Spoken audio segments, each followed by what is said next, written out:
નમસ્કાર મિત્રો, હું સુરેશ છું અને આ વાર્તા મારા અને મારા કાકી, ચાચી વચ્ચે બનેલી એક અનોખી ઘટનાની છે। આ બધું ત્યારે શરૂ થયું જ્યારે મારે અચાનક મારી કાકી સાથે એક શહેર જવાનું થયું। અમારી મુસાફરીમાં એક અણધાર્યો વળાંક ત્યારે આવ્યો જ્યારે અમારે હોટેલમાં રોકાવું પડ્યું। કાકીનું નામ રશ્મિ હતું। તેમની ઉંમર લગભગ 32 વર્ષ, લાંબા કાળા વાળ, હળવું સ્મિત અને એક આકર્ષક વ્યક્તિત્વ જે દરેકને પોતાની તરફ ખેંચે। મેં હંમેશા રશ્મિને એક પ્રેમાળ અને સમજદાર મહિલા તરીકે જોઈ હતી, પરંતુ આ યાત્રામાં અમારી નિકટતા કંઈક અલગ જ સ્વરૂપ લેવા લાગી। અમે હોટેલ પહોંચ્યા ત્યારે રૂમ નાનો હતો અને તેમાં ફક્ત એક જ બેડની વ્યવસ્થા હતી। પહેલાં તો હું અચકાયો, પણ રશ્મિએ ખૂબ જ સરળતાથી પરિસ્થિતિ સંભાળી લીધી। તેણે મને આરામદાયક ખુરશી પર બેસાડ્યો અને પોતે બેડ પાસે બેસીને અમારી વાતચીત શરૂ કરી। તેની આંખોમાં એક અલગ જ ચમક હતી અને હું અનાયાસે તેની વાતોમાં ખોવાઈ ગયો। અમે બંને થાકેલા હતા, તેથી વાતચીત ધીમે ધીમે પૂરી થઈ ગઈ અને એક શાંત માહોલ છવાઈ ગયો। મેં અનુભવ્યું કે તેનું સ્મિત અને તેનો હળવો સ્પર્શ મને અજબ રીતે શાંતિ આપી રહ્યા હતા। રાતના સમયે રૂમની હળવી લાઇટમાં તેની આંખો વધુ ચમકદાર લાગતી હતી।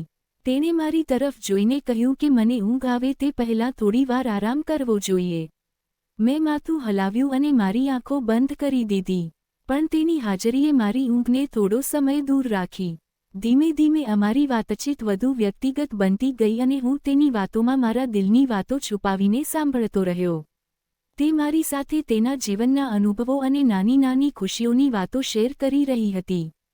તેના અવાજમાં એક નરમાઈ હતી જે મારા ભીતરની ભાવનાઓને જાગૃત કરી રહી હતી। રાત વધવાની સાથે અમારી વચ્ચેનું અંતર પણ ધીમે ધીમે ઓછું થતું ગયું।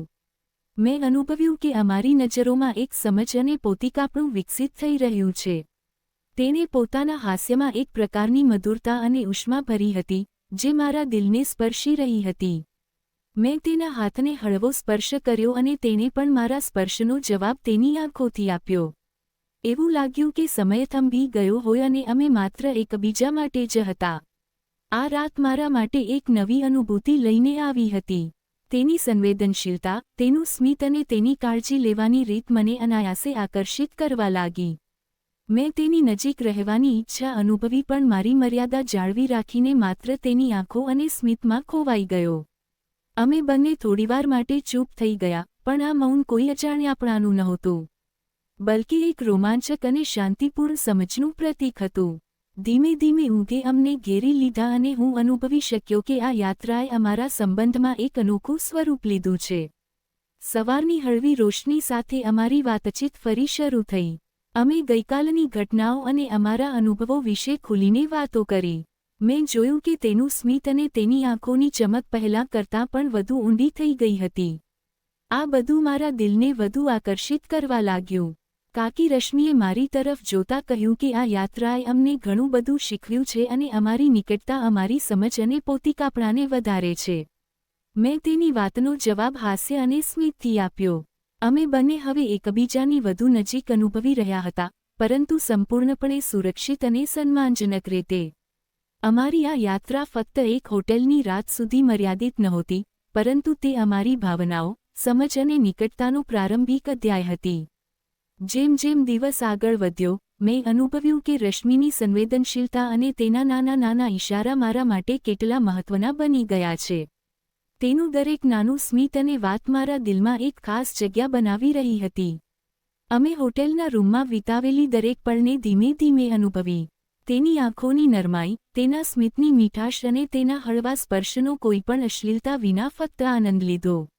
રાતના સમયે તેની નજરોમાં જે પોતીકાપણું અને સ્નેહ હતો, તે મારા દિલને સ્પર્શી રહ્યો હતો।